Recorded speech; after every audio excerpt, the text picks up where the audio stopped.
माता वैष्णो देवी दे चरणे च मत्था टेकना। जय माता दी। जम्मू कश्मीर के लेफ्टिनेंट गवर्नर मनोज सिन्हा जी, मुख्यमंत्री उमर अब्दुल्ला जी, केंद्रीय मंत्रिमंडल के मेरे सहयोगी Ashwini Vaishnaw ji, Jitendra Singh, V Somanna ji, deputy CM Surendra Kumar ji, Jammu Kashmir विधानसभा में नेता विपक्ष सुनील जी, संसद में मेरे साथी जुगल किशोर जी, अन्य जनप्रतिनिधिगण और मेरे प्यारे भाई और बहनों,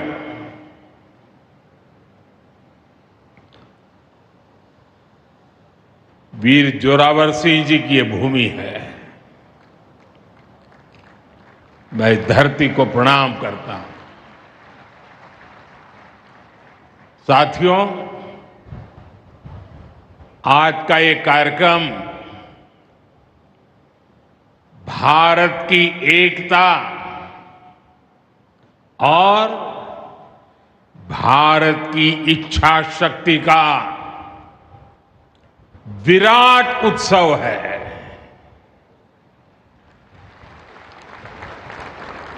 माता वैष्णो देवी के आशीर्वाद से आज वादी कश्मीर भारत के रेल नेटवर्क से जुड़ गई है। मां भारती का वर्णन करते हुए हम श्रद्धा भाव से कहते आए हैं, कश्मीर से कन्याकुमारी। ये अब रेलवे नेटवर्क के लिए भी हकीकत बन गया है। उधमपुर, श्रीनगर, बारामूला, ये रेल लाइन प्रोजेक्ट ये सिर्फ नाम नहीं है, ये जम्मू कश्मीर के नए सामर्थ्य की पहचान है। भारत के नए सामर्थ्य का जयघोष है। थोड़ी देर पहले मुझे चिनाब ब्रिज और अंजी ब्रिज का लोकार्पण करने का अवसर मिला है। आज ही 2 नई वंदे भारत ट्रेनें जम्मू कश्मीर को मिली है। यहां जम्मू में नए मेडिकल कॉलेज का शिलान्यास हुआ है। 46,000 करोड़ रुपए के प्रोजेक्ट्स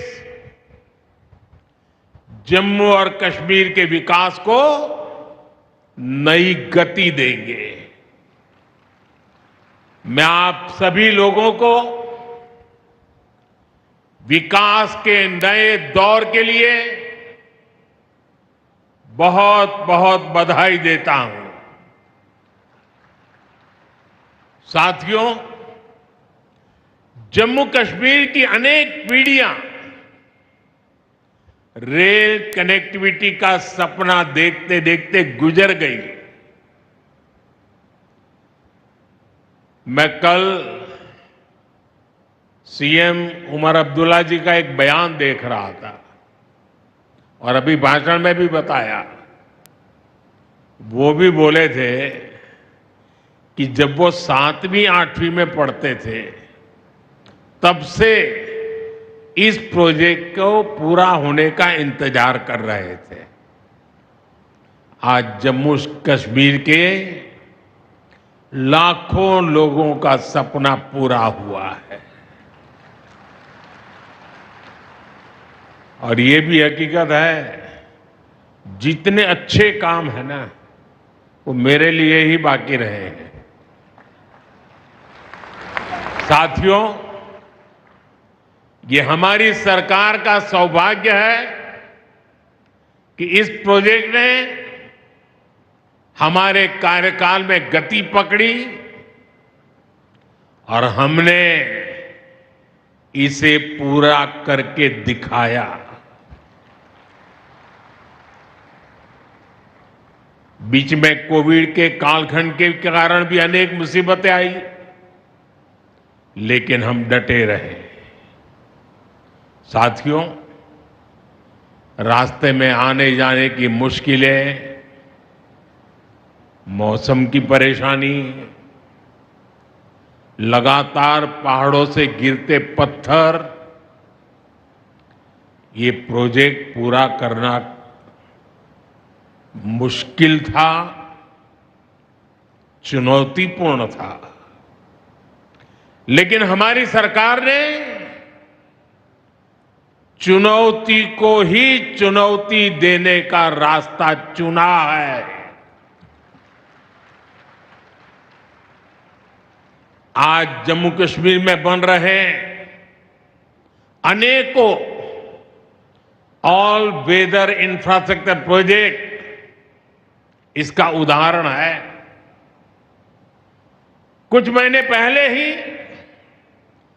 सोनमर्ग टनल शुरू हुई है। अभी कुछ देर पहले ही मैं चिनाब और अंजी ब्रिज से होकर आपके बीच आया हूं। इन पुलों पर चलते हुए मैंने भारत के बुलंद इरादों को, हमारे इंजीनियर्स, हमारे श्रमिकों के हुनर और हौसले को जिया है। चिनाब ब्रिज दुनिया का सबसे ऊंचा रेलवे आर्च ब्रिज है। लोग फ्रांस में, पेरिस में एफिल टावर देखने के लिए जाते हैं, और ये ब्रिज एफिल टावर से भी बहुत ऊंचा है। अब लोग चिनाब ब्रिज के जरिए कश्मीर देखने तो जाएंगे ही, ये ब्रिज भी अपने आप में एक आकर्षक टूरिस्ट डेस्टिनेशन बनेगा। सब लोग सेल्फी पॉइंट पर जाकर के सेल्फी निकालेंगे। हमारा अंजी ब्रिज भी इंजीनियरिंग का बेहतरीन नमूना है। ये भारत का पहला केबल सपोर्टेड रेलवे ब्रिज है। ये दोनों ब्रिज सिर्फ ईंट, सीमेंट, स्टील और लोहे के ढांचे नहीं हैं। ये पीर पंजाल की दुर्गम पहाड़ियों पर खड़ी भारत की शक्ति का जीवंत प्रतीक है। ये भारत के उज्जवल भविष्य की सिंह गर्जना है। ये दिखाता है विकसित भारत का सपना जितना बड़ा है, उतना ही बुलंद हमारा हौसला है, हमारा सामर्थ्य है। और सबसे बड़ी बात, नेक इरादा है, अपार पुरुषार्थ है। साथियों, चिनाब ब्रिज हो या फिर अंजी ब्रिज, ये जम्मू की और कश्मीर की दोनों क्षेत्रों की समृद्धि का जरिया बनेंगे। इससे टूरिज्म तो बढ़ेगा ही, इकोनॉमी के दूसरे सेक्टर्स को भी लाभ होगा। जम्मू और कश्मीर की रेल कनेक्टिविटी दोनों क्षेत्रों के कारोबारियों के लिए नए अवसर बनाएगी। इससे यहां की इंडस्ट्री को गति मिलेगी। अब कश्मीर के सेब कम लागत में देश के बड़े बाजारों तक पहुंच पाएंगे और समय पर पहुंच पाएंगे। सूखे मेवे हो या पश्मीना शॉल, यहां का हस्तशिल्प अब आसानी से देश के किसी भी हिस्से तक पहुंच पाएगा। इससे जम्मू कश्मीर के लोगों को देश के दूसरे हिस्सों में आना जाना भी बहुत आसान होगा। साथियों, मैं यहां संगलदान के एक स्टूडेंट का अखबार में कमेंट पढ़ रहा था। उस स्टूडेंट ने कहा कि उसके गांव के उन्हीं लोगों ने अब तक ट्रेन नहीं देखी थी जो गांव से बाहर गए थे। गांव के ज्यादातर लोगों ने ट्रेन का सिर्फ वीडियो ही देखा था। उन्हें अब तक यकीन ही नहीं हो रहा कि असली ट्रेन उनकी आंखों के सामने गुजरेगी। मैंने ये भी पढ़ा कि बहुत से लोग ट्रेनों के आने जाने का टाइम याद कर रहे हैं। एक और बिटिया ने बड़ी अच्छी बात कही। उस बिटिया ने कहा, अब मौसम तय नहीं करेगा कि रास्ते खुलेंगे या बंद रहेंगे। अब ये नई ट्रेन सेवा हर मौसम में लोगों की मदद करती रहेगी। साथियों, जम्मू कश्मीर मां भारती का मुकुट है। ये मुकुट एक से बढ़कर एक खूबसूरत रत्नों से जड़ा हुआ है। ये अलग अलग रत्न जम्मू कश्मीर का सामर्थ्य है। यहां की पुरातन संस्कृति, यहां के संस्कार, यहां की आध्यात्मिक चेतना, प्रकृति का सौंदर्य, यहां की जड़ी बूटियों का संसार, फलों और फूलों का विस्तार, यहां के युवाओं में, आप लोगों में जो टैलेंट है वो मुकुट मणि की तरह चमकता है। साथियों, आप भली बात ही जानते हैं, मैं दशकों से जम्मू और कश्मीर आता जाता रहा। इंटीरियर इलाकों में मुझे जाने का, रहने का अवसर मिला है। मैंने इस सामर्थ्य को लगातार देखा है, महसूस किया है, और इसलिए मैं पूरे समर्पण भाव के साथ जम्मू कश्मीर के विकास में जुटा हूं। साथियों, जम्मू कश्मीर भारत की शिक्षा और संस्कृति का गौरव रहा है। आज भारत दुनिया के बड़े नॉलेज हब में से एक हमारा जम्मू कश्मीर बन रहा है, तो इसमें जम्मू कश्मीर की भागीदारी भी भविष्य में भी बढ़ने वाली है। यहां आईआईटी, आईआईएम, एम्स और नीट जैसे संस्थान है। जम्मू और श्रीनगर में सेंट्रल यूनिवर्सिटीज हैं। जम्मू और कश्मीर में रिसर्च इकोसिस्टम का भी विस्तार हो रहा है।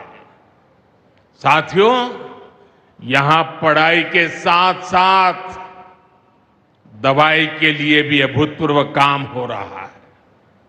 बीते कुछ सालों में ही 2 स्टेट लेवल के कैंसर संस्थान बने हैं।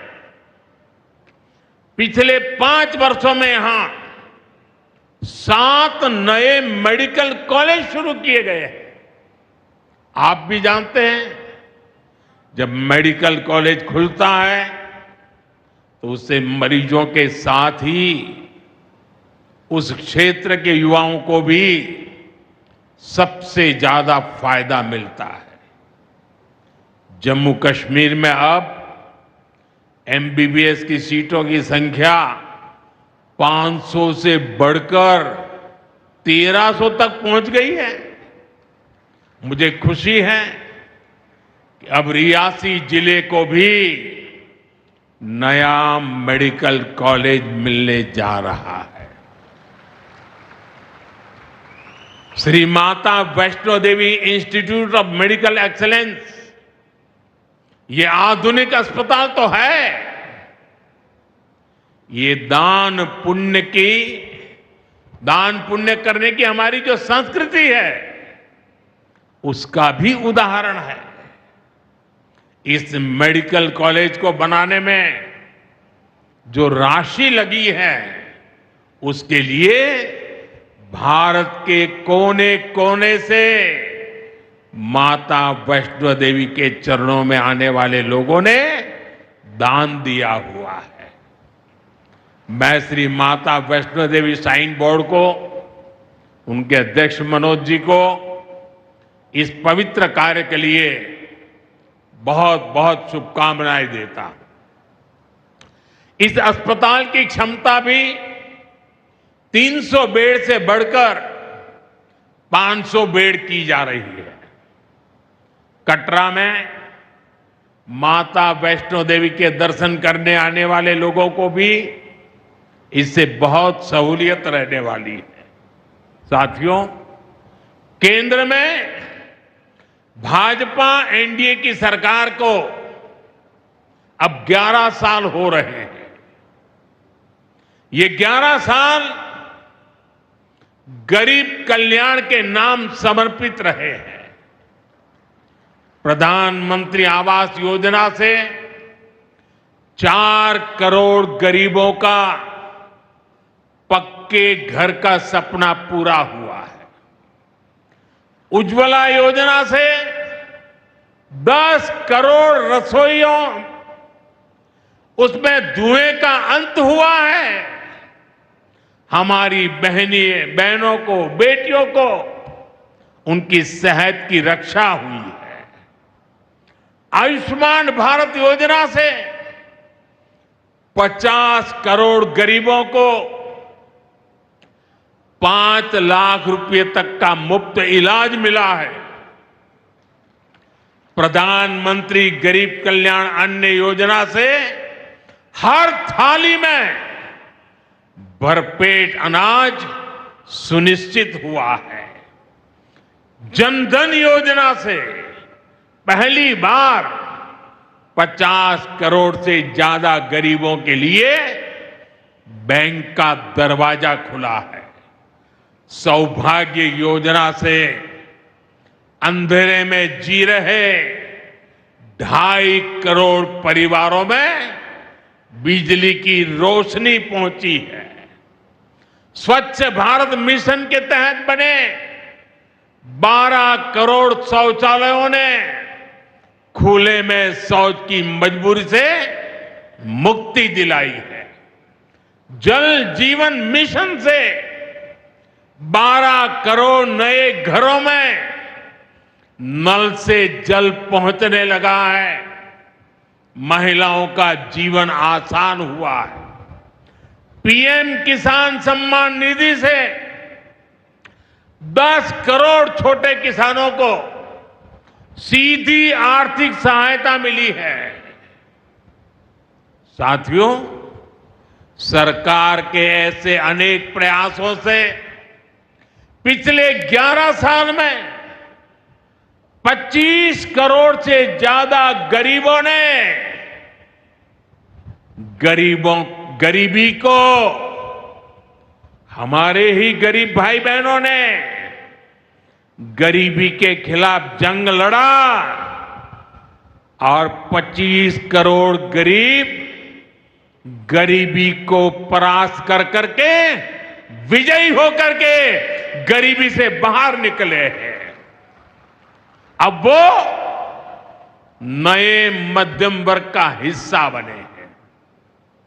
जो लोग अपने आप को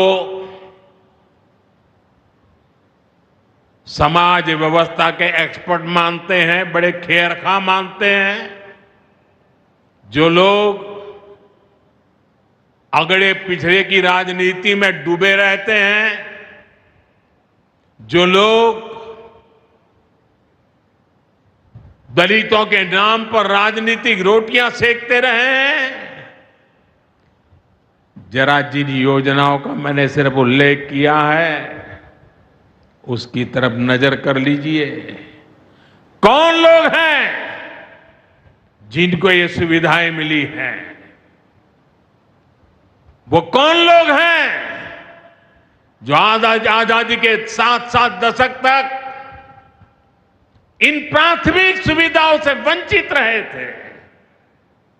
ये मेरे दलित भाई बहन है, ये मेरे आदिवासी भाई बहन है, ये मेरे पिछड़े भाई बहन है, ये पहाड़ों पर गुजारा करने वाले, ये जंगलों में बसने वाले, झुग्गी झोपड़ी में जिंदगी पूरी करने वाले, ये वो परिवार है जिनके लिए मोदी ने अपने 11 साल खपा दिए हैं।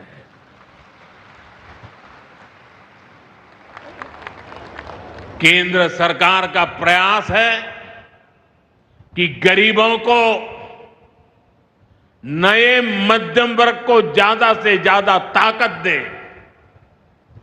1 रैंक 1 पेंशन हो, 12 लाख रुपए तक की सैलरी को टैक्स फ्री करना हो, घर खरीदने के लिए आर्थिक सहायता देना हो, सस्ती हवाई यात्रा के लिए मदद देनी हो, हर तरह से सरकार गरीब और मध्यम वर्ग के साथ कंधे से कंधा मिलाकर चल रही है।